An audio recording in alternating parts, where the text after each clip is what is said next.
আসসালামুয়ালাইকুম everyone. আজকে আমি আপনাদেরকে তৈরি করে দেখাবো স্টিক নুডলস। তো এটার জন্য আমি নিয়েছি এখানে গাজর এবং পেঁয়াজ, এটাকে কেটে নিচ্ছি আমি।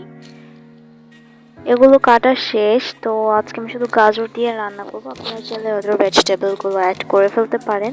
তো এখানে আমি নিয়েছি কোকোলা নুডলসের 3টা স্টিক, এখানে 5টা থাকে, আমি 3টা নিচ্ছি, আপনারা চাইলে সবগুলো নিতে পারেন। দেন এগুলোকে আমি ব্রেক করে একটা প্যানে বয়েলড করতে দিচ্ছি। যে পর্যন্ত বয়েলড না হবে সেই পর্যন্ত এটাকে বয়েলড করব, ঢেকে বয়েলড করব। এবং এটা বয়েলড হতে বেশি সময় লাগে না, কিন্তু কিছুক্ষণের মধ্যে এটা বয়েলড হয়ে যায়। এটা বয়েলড হয়ে আসলে এখানে আমি দিয়ে দিচ্ছি কিছুটা তেল, যাতে এটা নন স্টিকি ভাবে থাকে। দেন এখানে আমি বলক উঠিয়ে নিয়েছি and it's boiled properly way. এখন আমি এটাকে স্ট্রেন করে নিচ্ছি একটা স্ট্রেনারে। স্ট্রেন করে নেওয়ার পর ভালো করে ধুয়ে এটাকে আমি একটা জায়গায় ঝরাতে দিয়েছি। এখন আমি 2টা ডিম নিব এবং একটু তেল দিয়ে প্যানে ডিমগুলোকে স্ক্রাম্বল করে নিব।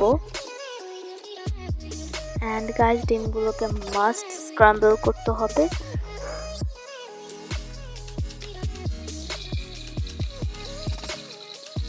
ডিমগুলোকে আমি প্যানে ঢেলে নেওয়ার পর স্ক্রাম্বল করে নিচ্ছি। টেস্ট মেকারটাও দিয়ে দিচ্ছি, একটা নুডলসের যে টেস্ট মেকার, সেটা দিয়ে এটাকে ভালো করে স্ক্রাম্বলড করে নিচ্ছি। তো স্ক্রাম্বলড হয়ে গেলে কিছুটা এক্সট্রা ভার্জিন অলিভ অয়েল দিয়ে দিচ্ছি, যাতে এটা নন স্টিকি ভাবে থাকে।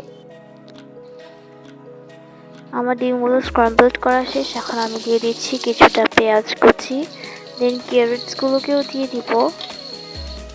ক্যারেটসগুলো এবং ডিমটাকে একটুখানি মশলা দিয়ে এটাকে সেদ্ধ করে নিব। দেন সবগুলো ইনগ্রিডিয়েন্ট দেওয়ার পর আমাদের নুডলস রেডি।